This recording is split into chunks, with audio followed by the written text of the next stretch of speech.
Subscribe کیجئے ہمارے channel شاہد رضا اشرفی official کو اور بیل آئیکن کو پریس کیجئے جس سے آپ کو نئے نئے ویڈیو کی نوٹیفیکیشن ملتی رہے۔ تو ناظرین السلام علیکم ورحمۃ اللہ وبرکاتہ۔ آج کا بیان حضرت مفتی سلمان اظہری کا بیان رہے گا، جس میں ہم جانیں گے کہ سورہ ملک کی کیا فضیلت ہے۔ اس ویڈیو کو ضرور دیکھیں اور اس پر عمل بھی کریں، اور اللہ سے دعا کریں کہ اللہ ہمیں نیک عمل کرنے کی توفیق عطا فرمائے۔ چلیے بیان شروع کرتے ہیں۔ سورہ ملک، جس کو آپ تبارک بھی کہتے ہیں، اس کی بڑی فضیلت آئی ہے۔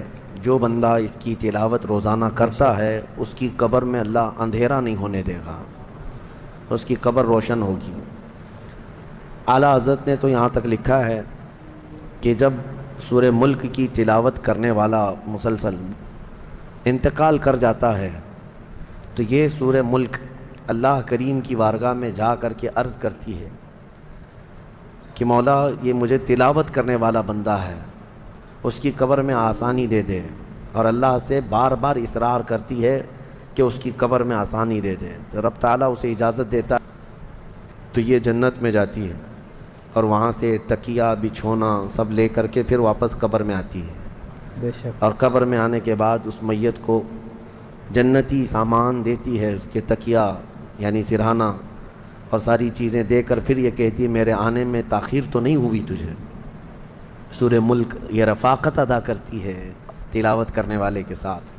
اور قیامت کے دن تو یہ فرمایا گیا کہ سورہ ملک کو اللہ ایک شکل عطا کرے گا اور یہ جھگڑا کرے گی اللہ کریم کی بارگاہ میں اپنے پڑھنے والے کے لیے، کیا کہ اللہ میں تیرے کلام کا حصہ ہوں یا نہیں؟ رب تعالیٰ فرمائے گا کیوں نہیں، تو میرے کلام کا حصہ ہے۔ تو سورہ ملک یہ کہیے کہ مولا یا تو پھر یہ میرے تلاوت کرنے والے کو بخش دے یا تو پھر مجھے اپنے کلام سے نکال دے۔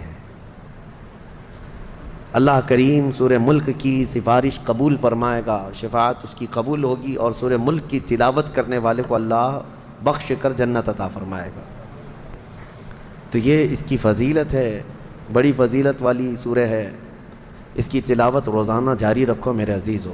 میں نوجوانوں سے یہ کہتا ہوں، تم تو ایئر فون لگا کر پتہ نہیں کیا کیا سنتے سنتے کب سوتے ہیں۔ کچھ لوگوں کو تو میں دیکھا ہوں سفر وغیرہ میں دیگر جگہوں پر ان کے کان میں بجتے ہی رہتا ہے، وہ سوئے بھی رہتے ہیں اور صبح اٹھنے تک بھی ان کے کانوں میں وہ بجتے ہی رہتا ہے۔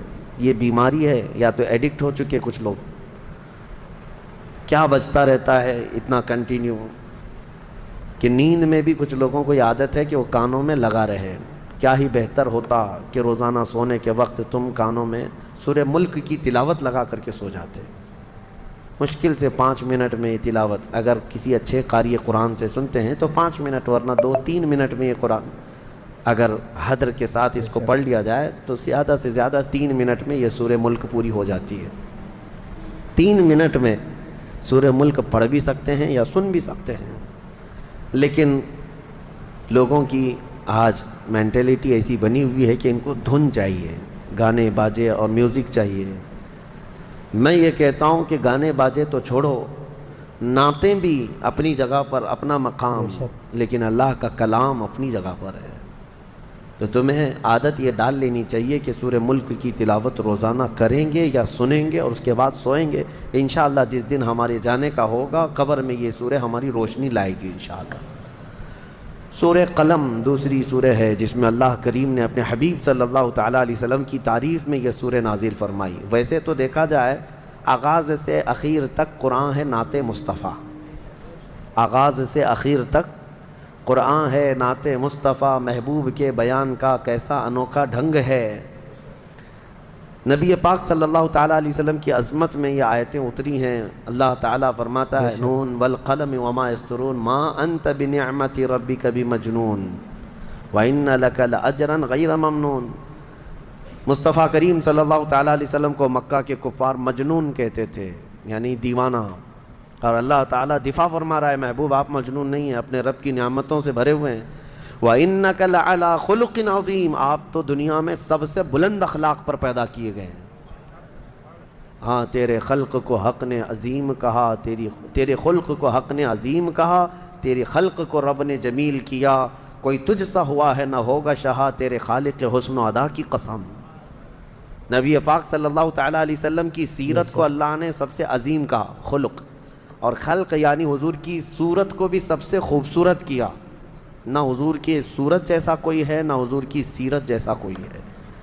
قرآن اس چیز کی گواہی دے رہا ہے، آپ سب سے بلند اخلاق پر پیدا کیے گئے۔ آؤ میں آپ کو بتاؤں، ام المومنین عائشہ صدیقہ رضی اللہ تعالیٰ عنہا سے پوچھا گیا، ماں آپ بتائیں رسول اللہ صلی اللہ علیہ وسلم کے اخلاق کیسے تھے؟ حضرت عائشہ صدیقہ فرماتی ہیں کان خلقہ القرآن، ان کے اخلاق تو پورا قرآن ہے۔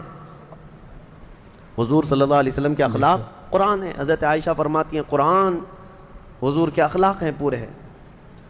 میں یہ کہتا ہوں اپنے تو اپنے، غیر بھی اس بات سے متاثر ہیں کہ نبی پاک صلی اللہ علیہ وسلم کے اخلاق کوئی بناوٹی اخلاق نہیں تھے۔ آپ کے کردار، آپ کا کیریکٹر جو ہے وہ کوئی تکلف سے، تصنع سے آنے والا نہیں تھا، یہ نیچرلی اللہ تعالیٰ نے اس اعلیٰ اخلاق پر آپ کو پیدا کیا تھا، بلند اخلاق پر آپ کو پیدا کیا تھا۔ آپ عربوں میں جو حضور کے جانی دشمن تھے ان سے بھی اگر کوئی چیز پوچھ لیں بتا دیں گے۔ اس زمانے کے جو مکہ کے کفار جو جان کے درپے تھے، تلواریں سونتے کھڑے رہتے تھے کہ قتل کر دیں، لیکن ان سے پوچھیں کیا محمد صلی اللہ تعالیٰ علیہ وسلم کے اخلاق کیا ہیں، تو وہ کہتے ہیں ہماری دشمنی اپنی جگہ پر، لیکن آج تک ہم نے کبھی ان کو جھوٹ بولے نہیں سنا، نہ کبھی امانت میں خیانت کیا، نہ کسی کو فحش بات کرتے ہوئے دیکھا، نہ کسی کو گالی دیا، نہ کبھی وعدہ خلافی کیا، نہ کسی کو ترچھی نگاہ سے دیکھا، نہ کسی کے ساتھ ظلم کیا۔ یہ حضور کے اخلاق ہیں۔ نبی پاک صلی اللہ علیہ وسلم نے امت کو یہ تعلیم دی، من لم یوقر کبیرنا ومن لم یرحم صغیرنا ومن لم یوقر کبیرنا فلیس منا، جو ہمارے چھوٹوں پر رحم نہیں کرتا اور بڑوں کی عزت نہیں کرتا وہ ہم میں سے نہیں ہے۔ یہ اخلاق نہیں ہے تو اور کیا ہے؟ یہ اعلیٰ کردار ہیں نبی پاک صلی اللہ علیہ وسلم کے۔ حضرت سلمان فارسی رضی اللہ تعالیٰ عنہ ایک بار استنجا کے لیے بیٹھے ہوئے تھے، یہودی دیکھ کر کے مذاق اڑا رہے تھے۔ حضرت سلمان فارسی رضی اللہ تعالیٰ عنہ ڈھیلا استعمال فرما رہے تھے اپنے استنجا کو سکھانے کے لیے۔ یہودی کہنے لگے یہ کیا طریقہ ہے؟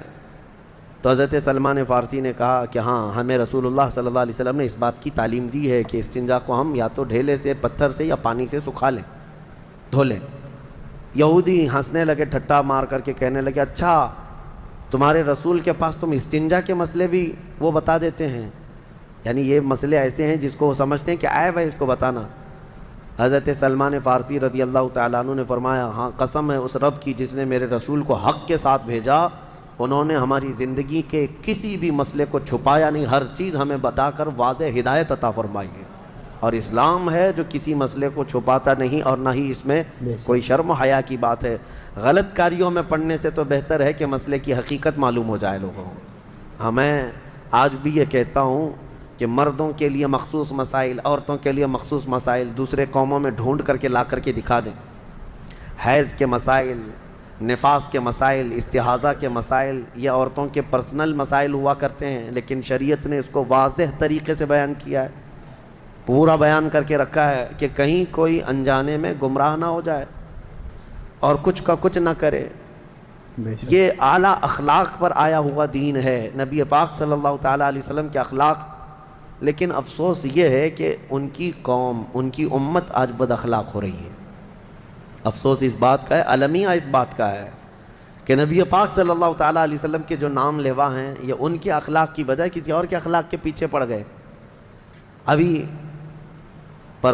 پرسنالٹی ڈیولپمنٹ کے لیے اور اچھے عمدہ کیریکٹر سیکھنے کے لیے لوگ جو ہے کلاسز جوائن کرتے ہیں، وہاں کلاسز میں سکھائے جاتے ہیں کہ تمہیں کس طرح لوگوں سے ملنا چاہیے، ہینڈ شیک کیسے کرنی چاہیے، بیٹھیں تو کیسے بیٹھیں، کھانے کے وقت کتنے چمچ ہونا چاہیے، ہاتھ کیسے رکھنی چاہیے، یہ سب آج سکھایا جا رہا ہے۔ لیکن مجھے افسوس اس بات کا ہے کہ ہمارے بچے ان لوگوں سے اخلاق سیکھنے جا رہے ہیں جن کو پیشاب کا طریقہ بھی نہیں معلوم، ہاں کھڑے ہو کر کے پیشاب کر کے آ جاتے ہیں اور یہاں اخلاق سکھا رہے ہوتے ہیں، اخلاق سکھا رہے ہیں اور لوگوں کو یہ بتا رہے ہیں کہ ایک اچھے کیریکٹر، گڈ مینرز، پتہ نہیں کیا کیا الفاظ دے کر کے۔